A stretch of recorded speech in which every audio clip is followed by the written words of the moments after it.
I was so mesmerized by Claire's reading that I completely forgot that I'm reading. But no, English, great writing. Thank you so much for having us.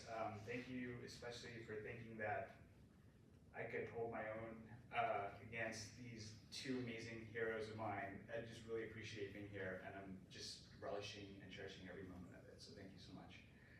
Originally I was going to read to you from my recent book, but for the past few weeks I've been editing a story with New Yorker, and it was slated to come out in the 28th issue, so next week. But I didn't realize that meant that it's up online today. And so I woke up, joyfully opened up my, the web browser just to see what was going on, and my story was there. So I'm in a very good mood. And so I thought, I haven't read this in front of anyone before, so I'm gonna read you just a little bit of it. And no preparation necessary, really. I'm gonna set a timer so I don't go over, and I'll just stop when my time's done. It's called War Dogs. Oh, and there's subheadings, so I don't know how to do this, so I guess I'll just sort of lift my hand and you'll know that I'm saying a subheading. The Airport Animal Center. The facility lies 2 miles away from the main terminals, but within the grounds of the airport, at the end of a service road that skirts a pond where geese flock during their migrations. It's in the shape of an enormous U, and equipped with stalls, bathing areas, runs, a paddock out back, and rooms that are advertised online as suites. Currently being boarded are 5 dogs and 2 cats in quarantine before they move on to their final destination. 3 horses, including a polo pony who has finished a competition in England and will eventually head to his home in Maryland. And 10 birds in cages who by the end of the week will relocate to a renovated room that at a certain hour of the morning, when the sun hits a wall newly papered in forest prints, has the serenity of a spa. The day so far, an afternoon in early June, has been a quiet one. There are 15 employees on shift, including a team of veterinarians, janitors, trainers, a driver who has gone to meet an airplane from Germany that is on approach, and 2 childhood friends named Brian, 22, living with his mother, and Tess, 20, on summer break from college and staying with her parents, who are sitting together on the steps inside the delivery entrance. Brian, who works with the dogs, is rubbing the side of his face and waiting for the driver. Tess, who works with the horses, will be 2 minutes late for her shift at the stables and is trying not to think about cigarettes. They're in the middle of a discussion about whether a war dog is by definition a dog who works for the military, or if the term can be used for any dog who is in a war. They look it up, but the Wi-Fi is spotty out here. Today, Brian has been assigned to one of 2 dogs coming in from a military base outside Berlin. He knows they're originally from Afghanistan, and that the one he isn't responsible for is severely dehydrated. He pins his tablet between his sneakers and keeps checking his phone for service. What Tess really wants to talk about is Brian's mother, who flew out on an airplane last night and is about to land half a world away in Seoul. But Brian wants to talk only about the incoming dogs, not his mother or his father who has just died and whom he has no memory of whatsoever. It annoys Tess, the way he pretends not to care. She wants him to be better than that. She wants him to be better.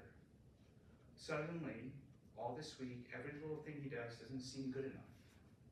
Like the sandwich he made for her, an egg salad on rye with a hearty dose of paprika and parsley flakes, wrapped in tin foil, which she holds in her hand right now as if it were a bomb. What Brian doesn't know, because Tess hasn't told him, is that she can no longer eat what has been her favorite sandwich for all the years they've known each other. Because if she opens up the tin foil and smells the egg salad, she will retch right then and there, the way she did this morning while making coffee for her dad, who, thank God, was in another room, obliviously staring at his emails. Brian holds up his phone. It's finally found some service. He searches for a war dog and scrolls down, but all he sees is site after site about a movie they've never heard of. There's no answer to their question. Honestly, Tess says, switching to Korean and standing up. Who gives a shit? They're just dogs. What's with you, he almost says, but then he knows that it's him. He doesn't feel like talking about his father, or his mother up there in the air almost to South Korea, or the fact that she'll be picked up by his father's other family, which is how he thinks of them, and taken to his father's house, where there's supposedly a taped up box that he left for her. It's probably some old jewelry she left behind. He returns to his phone, pretending to ignore Tess walking away. Her gait different this past week, more careful, more considered. Maybe that's how they walk in college, he thinks, as a plane nearby touches down. War dogs.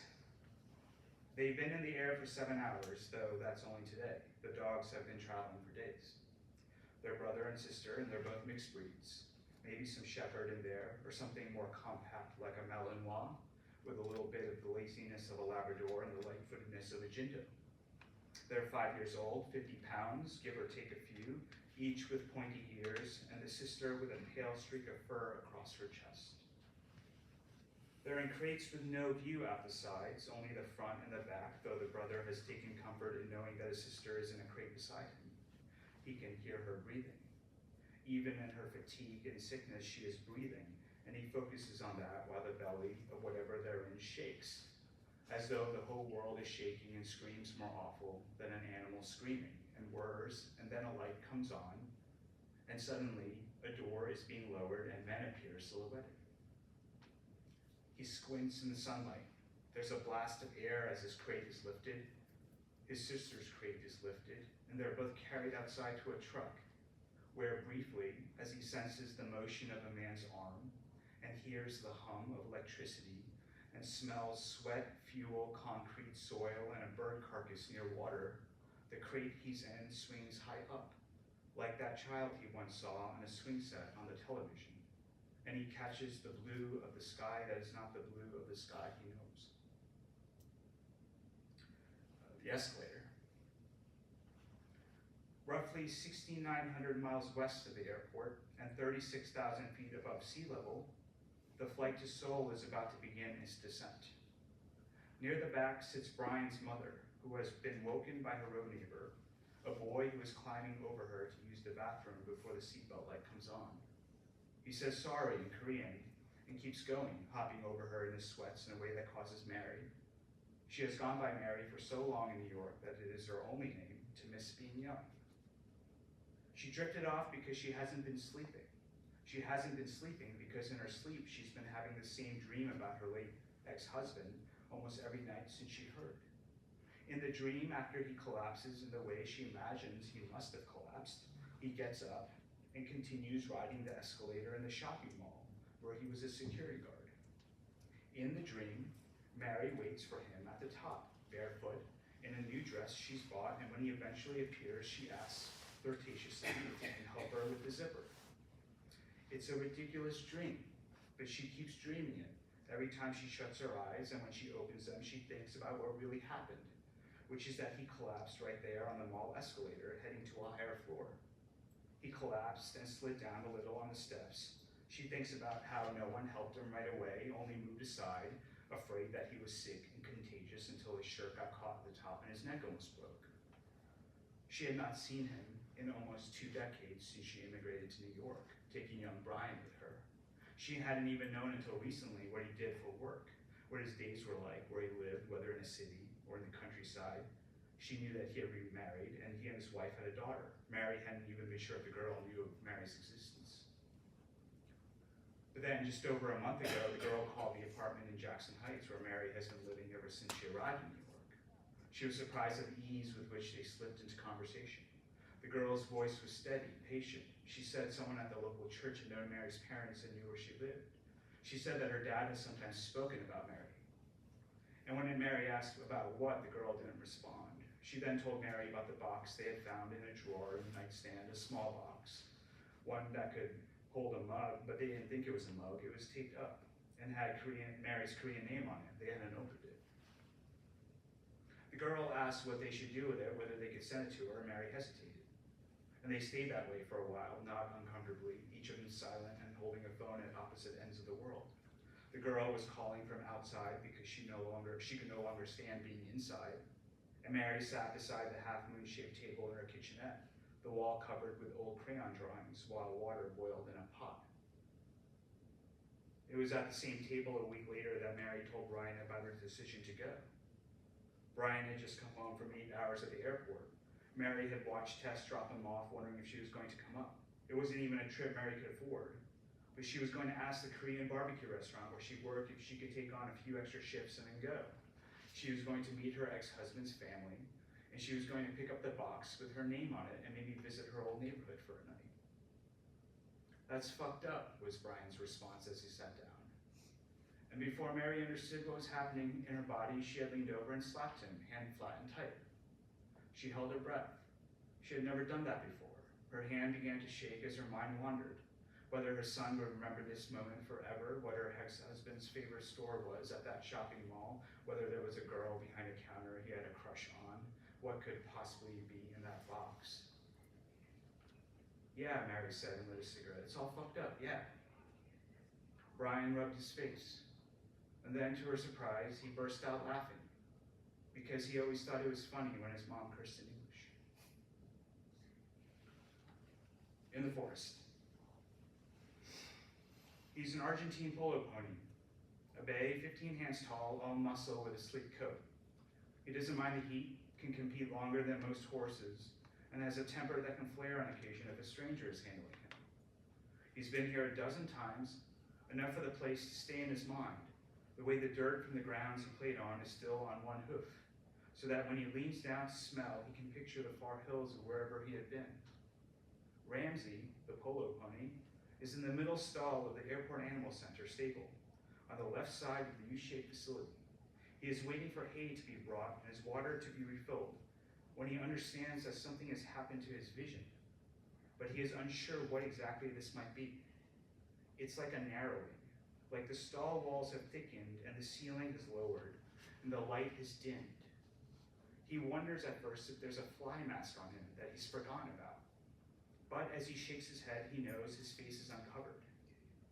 He tries to remember if something or someone hit him in the head during a game. He longs to be outside. He pictures the fields he's played on. When he pictures something in his mind, it's whole, and he stays in it, a field, a ball, the control and the chaos of the sport. How once he almost stumbled in the middle of a game, smelling inexplicably on the wind his mother's belly. He hears footsteps. They belong to the young woman named Tess. She's carrying the hay in a wheelbarrow, filling the buckets hanging on their doors.